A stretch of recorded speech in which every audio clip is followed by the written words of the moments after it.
اس کے بعد کیا رہ گیا؟ اس کے بعد کیا رہ گیا؟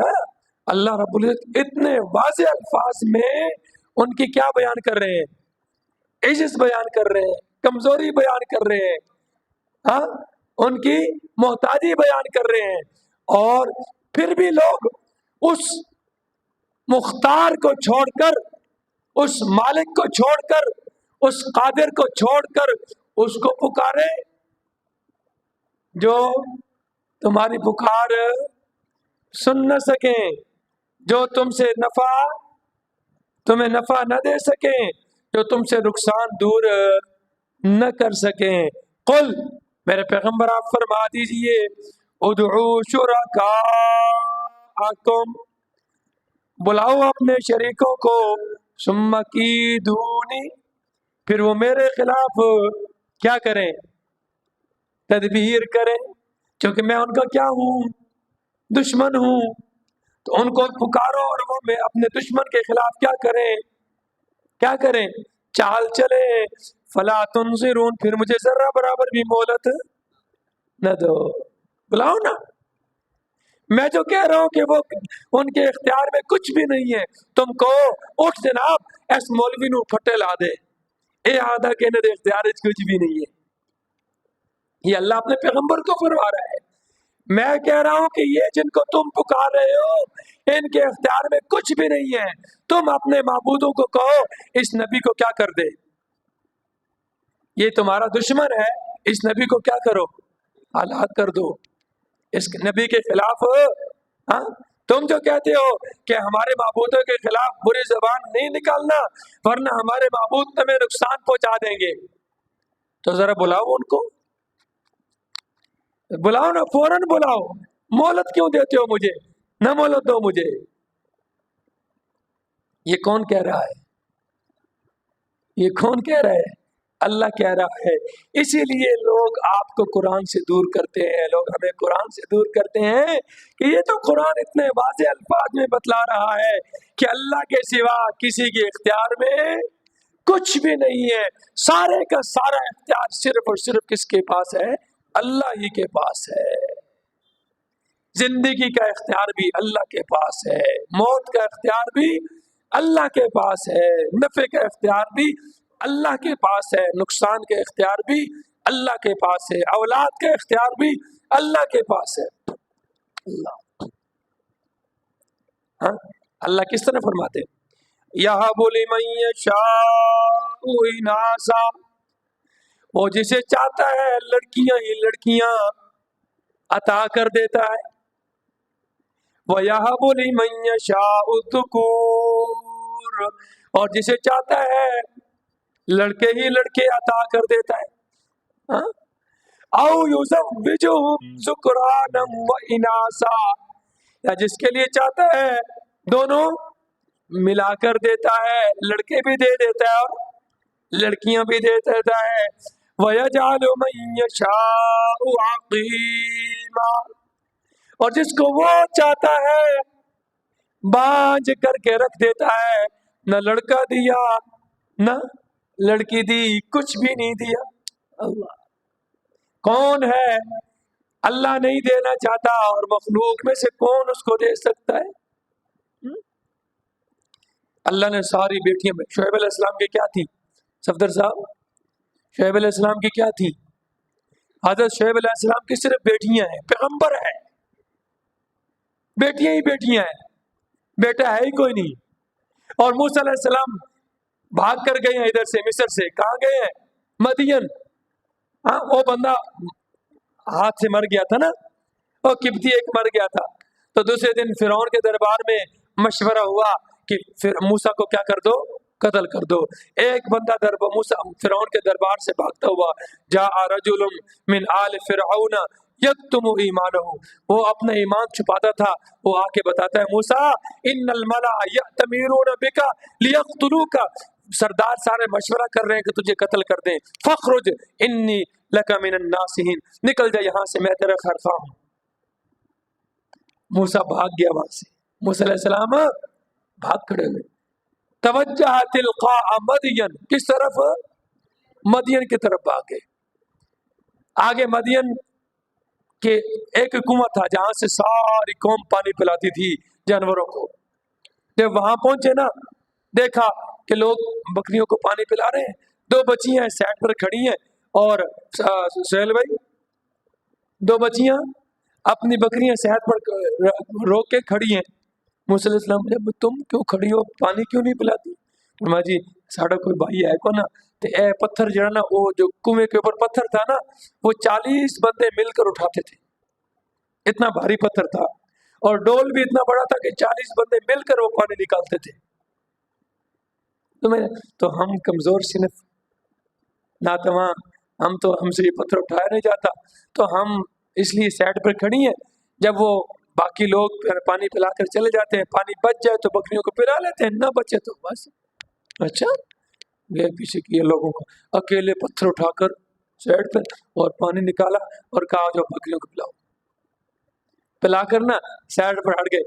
رب انی لما انزلت الی من خیر فقیر. اللہ سے دعا کرے رب انی بھوک بھی لگی ہوئی ہے ہاں تو جانا والا بھی کوئی نہیں. اب اللہ سے دعا کرے اللہ اپنی طرف سے جو بھی تو رحمت نازل فرما دے میں اس کو کیا ہوں محتاج ہوں. اللہ بھوک لگی. اب شعیب علیہ السلام کی بیٹیاں جب پانی پلا کر گھر پہنچی نا تو باپ نے پوچھا ہے آج ٹائم تو جلدی پہلے وقت سے پہلے. فرمایا ابا جی وہ ایک نوجوان سے اتنے سن ملے تو اس عقل لیا وہ جناب وٹا چوک کے وہ پتھر چوک کے سیٹ کر کے سامنے پانی پلا. اچھا جاؤ اس میں بلا کے ادھی اجرت دے دی اس کو مزدوری دیں جو اس نے ہماری بکریوں کو پانی پلائے. تو وہاں بیٹی ایک آئی اور آ کر نے موسیٰ علیہ السلام کو بلا کے لے گئی. ان ابی یدعوک لیجزیک اجر ما سقیت لنا. باپ تجھے بلا رہا ہے کہ آ تیری مزدوری تجھے دے دے. موسیٰ علیہ السلام آگے آگے بیٹی پیچھے بھی. فرمایا تو میرے پیچھے سے مجھے راستہ بتا تاکہ میرا نگاہ بھی تجھ پر نہ پڑ سکے. وہ آگے آگے پیچھے بھی. اللہ اکبر. گھر پہنچے نا تو اب بیٹی باپ کو کہہ رہی ہے ابا جان اس کو اپنا مزدور رکھ لیں اس کو اپنا خادم رکھ لیں کیونکہ خادم کے اندر 2 خوبیاں ہونا ضروری ہیں. کتنی جی؟ ایک طاقتور ہو دوسرا امانت دار ہو. دوسرا کیا ہو؟ امانت دار ہو. طاقت اس کی وہاں ہم نے دیکھ لی ہے جب اس نے وہ 40 مردوں کا پتھر اٹھا کر اکیلے رکھا ہے ہم نے وہاں اس کی. اور امانت داری اس کی اس وقت دیکھی جب میں اس کو بلانے کے لیے گئی ہوں اس نے مجھے اپنے کمرے کے پیچھے رکھا ہے خود آگے آگے چلا ہے. ہاں تو وہاں پھر موسیٰ علیہ السلام نے شعیب علیہ السلام کو شعیب علیہ السلام کو کہاں سے آئے ہو سارا قصہ بیان کیا. فرمایا ڈرنے کی ضرورت نہیں ہے یہاں فرعون کی سلطنت نہیں چلتی پریشان ہونے کی ضرورت نہیں ہے. اب معاہدہ طے ہو رہا ہے. اچھا بھائی آپ جو ہے نا میں آپ کو مزدور رکھتا ہوں اس شرط پر سہیل بھائی کس شرط پر کہ آپ 8 سال تک میری بکریاں چرائیں گے اور میں اپنی ان 2 بیٹیوں میں سے ایک آپ کے نکاح میں دوں گا. سہیاری. اور اگر آپ 10 سال پورا کر دیں نا کتنے سال ہے تو یہ آپ کی طرف سے کیا ہوگا احسان ہوگا. باقی معاہدہ کتنا ہے 8 سال کا. ٹھیک ہو گیا جی. جاؤ چھڑی لے کر آؤ. آپ چھڑی لینے کے لیے گئے تو پیچھے سے ایک چھڑی جو وراثتاً آ رہی تھی اور وہ چھڑی آگے پیغمبر کو ٹرانسفر ہونی تھی وہ لے انہوں نے کہا نہیں یہ نہیں دوسری چھڑی لے کر آؤ. دوبارہ گئی پھر وہی آ گئی. سمجھ گیا کہ یہ عام بندہ نہیں ہے. چھڑی ان کے حوالے کر دی. 8 سال 10 سال بکریاں چلا کر واپس نکاح ہو گیا. سمجھ کہنے کے بعد اللہ رب العزت کس طرح انتظام کرتا ہے کیسے انتظام ہو رہا ہے گئے کدھر سے. اب شعیب علیہ السلام کی بیٹیاں ہی بیٹیاں ہیں بیٹا کوئی نہیں ہے بیٹا کوئی نہیں ہے. اور عائشہ کی حضرت عائشہ کی کوئی اولاد نہیں ہے کوئی اولاد نہیں ہے. حالانکہ امام الانبیاء سرور کائنات کی کیا ہے بیوی ہے. ہاں آپ سے بڑھ کر کسی کا مقام ہے اولاد کسی کے اختیار میں ہے. ابراہیم آپ کے ہاتھوں میں فوت ہوا ہے. آپ کا بیٹا ابراہیم ہاتھوں میں فوت ہوا ہے. تو یہاں تو کیا قصے سناتے ہیں, مائی پٹی تو پتر مر گیا, تو وہ کہنے لگی کہ بابا جی میں تو نہیں پتا, پیرانے پیر میرا تو پتر مر, میں تو پتر چاہیے. پیرانے پیر کو جوش آیا, جلال چڑھا, یوں ہاتھ لمبا کیا تو اسرائیل علیہ السلام جو روحوں کا تھیلا لے کر جا رہے تھے نا, ان سے کھینچ لیا اور تھیلا الٹا دیا, سارے مردے کیا ہو گئے, زندہ ہو گئے. سمجھے؟ یہاں تو یہ قصے سنائے جا رہے ہیں, اور یہ امام الانبیاء ہے, سرور کائنات رحمت للعالمین ہے. ہاتھوں میں, اپنے ہاتھوں میں ابراہیم کو اٹھایا ہوا ہے, اور روح پرواز ہو گئی ہے, اور اپنی زبان سے, زبان مبارک سے, زبان اقدس سے یہ جملہ فرما رہے, وَإِنَّا بِفِرَاقِكَ یا ابراہیم لمحزونون, اے ابراہیم ہم تیری جدائی پر بڑے غمگین ہیں. ہاں؟ تیری جدائی پر آنکھوں سے آنسو بھی آ رہے ہیں. آنکھوں سے آنسو آنا یہ کوئی ناپسندیدگی کی بات, یہ کوئی ناجائز بات نہیں ہے. ناجائز بات وابیلا کرنا ہے, چیخ و پکار کرنا ہے, بری باتیں کرنا ہے. سمجھ آ رہی؟ غم کے آنسو نکلنا, آنسو نکلنے سے انسان کا غم کیا ہو جاتا ہے, ہلکا ہو جاتا ہے. اس لیے میرے بھائیو قرآن کو سمجھو, قرآن کے ساتھ اپنا تعلق مضبوط کرو. قرآن کو سمجھیں گے تو خدا کی قسم عقیدہ بھی درست ہوگا اور عمل بھی درست ہوگا.